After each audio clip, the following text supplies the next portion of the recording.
welcome to this video. There's been a lot of questions about this rod. This is my shore spin, but it's not just any shore spin. This is a customized version. I first got this rod back in 2007, and back then the story starts, right? Originally this rod came with just guides, right? That's it.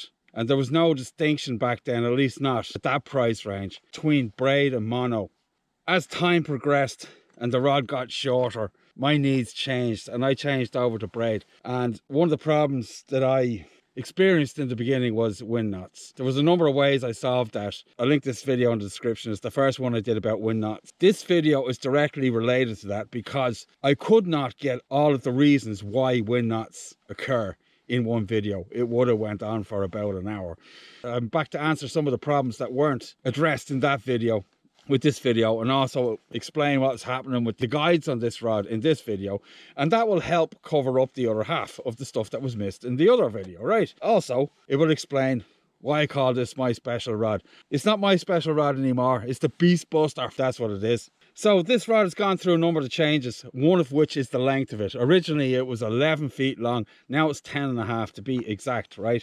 Which is just about perfect for me. And during that transformation, it has changed the rod to suit Norway absolutely perfectly. It's for a rod that's mid to heavy. Originally it was 15 to 60 grams, now it's 30 to 80 grams is what the casting weight on this rod is. What I can actually pull, I don't know. I haven't found a fish that I couldn't stop with it yet, but it's Norway and it might happen. So the guides on the rod, right? One of the reasons why some people have trouble fishing with braid on their rods when they've just decided to change is, most commonly, it is the guides on it, right? Because the older rods were geared towards mono, and mono is very forgiving, but it doesn't have much empathy for the angler. It is not as susceptible to the problems that braid have. So you don't feel as much, but then you don't suffer as much. But you can't cast as far, you can't strike as hard. It's just not as good. So I'm not saying, right, if you use mono that you're a bad fisherman. No, further from the point. I learned with the stuff, it's a great way for getting to grips with fishing. If you're wrestling with the line as somebody who's new to the sport, it can make your life very difficult unless you got the top line tackle, right? Which this stuff wasn't and is now, right? And you're not running out spending 500, 600 quid on a rod. So the guides, right? Yeah, the guides. Braid is better, but it does come with a trade-off, and that is it is more difficult to fish with. You have to get more technical with it. And that starts with the guides, right? So originally, this rod here, the stripper guide was somewhere around about here, and it was really big and it was nasty. With braid, absolutely causes a nightmare. The reason being is because when the line comes off the spool, it comes off in a spiral like this, right? And what happens is, if the spiral is bigger or nearly the same size as that first eye, it throws a loop over it. And then when the lure, or whatever you have on the end of it, continues on, it ties a knot. Sometimes it breaks off, sometimes it pulls over the top, and it ties a little knot in it that continues down. And that is one of the reasons why you get wind knots. There are a lot of them, right? So what was happening was, you know, the loop was coming around, right? It goes over like this, right? And then the line will pull it off, and it will sometimes tie a knot in it. Sometimes it will get so wrapped around the guide, it will snap the line. And if you're really unlucky, sometimes it'll break the guide off it, right? And that's just this first eye here, right? There are so many on this rod, and I'll explain the reasoning behind it, right? So the first thing you should notice about these guides are made for braid. One of the ways you can distinguish this is they lean forward, right? Instead of being like this and impacting it very suddenly and very hard, it will impact it more gently. If it does throw a loop around with it, it allows it to take it off without causing too much trouble. Also, they have a flare on them, right? See the legs in a flare there? All the guides on this rod have a flare, and they all lean forward. And the flare is to facilitate the line being pushed off and not causing a knot and not tying itself around the guide, right? That's what that's for. I will show the guides, right? There are 4 guides on this, and I'm going to call them all stripper guides because they all do the same job, right? But they're not all called that, right? But I'm gonna, for this video, I'm gonna call them all stripper guides. There are other names for all these eyes. There are different types of eyes in this rod. I've taken them off many broken rods, but they are all for braid, and they all do the same type of deal, okay? Don't write in about the finish. This is done with quick epoxy, and there's even electrical tape involved because I couldn't get the eyes I wanted, and I wasn't sure what I needed So I didn't want to spend the money. It is frightfully expensive. And what I'm actually doing here is giving myself an education in how to design rods to prevent wind knots. And I'm going to share this with you. You can figure out the guides yourself because you're going to see them in this video. You'll know what to look for. And if you like, you can try and reproduce what I've done here, right? I am going to change this slightly. This guide here, it is the same height, but I'd like it to be a little bit taller. But it works fine. And then I got to do a proper finish on it. Quick epoxy, got a lot of bubbles in it.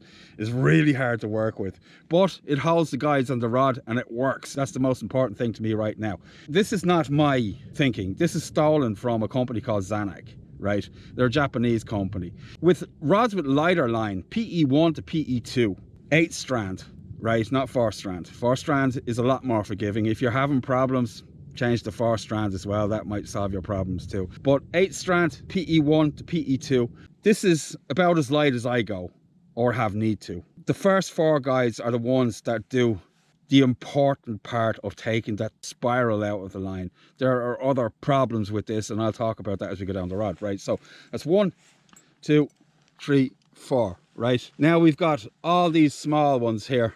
This one is a little bit bigger than this one, right?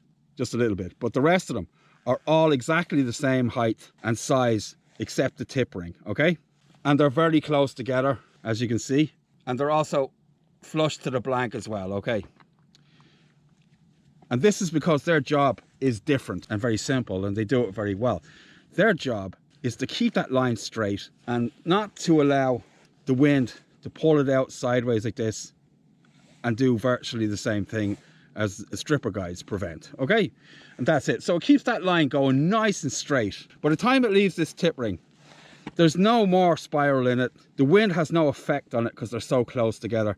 It's not going to wrap its way around the tip. In total, there are 13 guides on this rod. And as well as the other problems that's caused by the fishing line itself, yet another one is the reel and the dreaded line twist. And before, when I was fishing this rod with this reel, I could not fill this one as much as I can now because it's a cheap reel. It doesn't really have very many bearings in it. It's got no fancy gizmos in the bail arm guide. It was hard to fish with. Yeah, you'll see it in the other video if you want to check it out. Just take some line off it. What that does is it shrinks down the spiral because the diameter of the line on the spool is less and it's pushing against this as it's pulling out. So it causes a bit of friction on the spool, which pulls that spiral out and causes less trouble for you, if you can imagine that, right? A lot of people might think that all the guides in this rod would retard the casting distance somewhat. Not in the slightest. In actual fact, it improves it, right? There is more friction caused by the spiral impacting the eyes than the eyes themselves. By the time it passes through those 4, it is all but straight and travels through the last 2 guides with virtually no friction whatsoever. The old style, there'd still be a spiral for a lot of the rod, and that's a lot of friction, and it's cutting down your distance even with braid like this. So that's basically it, right? And with rods that fish with heavier line than this, like 35 pound upwards, it's not really necessary at all. But the guides stay kind of the same. They still have a flare and they still lean forward. Like this is one of my heavy rods here. This one is 50 to 120 grams. So the guides are the same, right? It leans forward and they all got a flare on them. I fish line from 35 to 50 on this. You don't have the problems, and the designers have put a decent gap between the spool and the first stripper guide, and the line is heavier, so it doesn't have the flexibility to tie itself into as many knots as 20 pound 8 strands. But if you want a bit of distance and you're fishing with light lures, obviously you can't fish with 35. You can, but you're not going to cast very far. That's where this comes into it, right? Controlling this ridiculously thin and very flexible line. That's just some of the reasons why this is such a problem, and people struggle really to deal with it. It's really heartbreaking when you're trying to fix it and you can't, and you want to fish with braid, you want to enjoy the technology of the fishing line, because it truly is a great thing. It does so much for your fishing. You can cast further, you can use lighter jigs in deeper water, you can catch bigger fish on thinner line, you can feel more. This is just a few of the advantages. It's just truly a great thing, and it makes fishing so much more fun. Despite what people say about abrasion resistance, it is not so much of a problem. If you have 1.5 meters of a leader on the front of your rod, generally you're not going to have problems. This rod is just unbelievable. I mean, I've caught fish all the way up to 13 pounds with this. Just bullies them out of everything. It's just fantastic.